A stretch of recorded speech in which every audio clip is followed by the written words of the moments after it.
أعوذ بالله من الشيطان الرجيم. وسكنتم في مساكن الذين ظلموا أنفسهم وتبين لكم كيف فعلنا بهم وضربنا لكم الأمثال وقد مكروا مكرهم وعند الله مكرهم وإن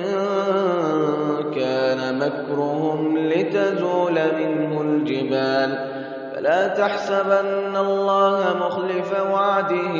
رسله إن الله عزيز ذو انتقام يوم تبدل الأرض غير الأرض والسماوات وبرزوا لله الواحد القهار وترى المجرمين يومئذ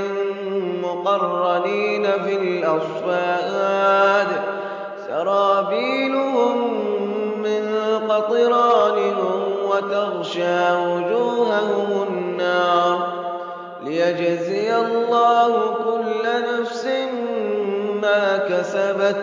إن الله سريع الحساب هذا بلاغ للناس ولينذروا به وليعلموا أنما هو إله واحد وليذكر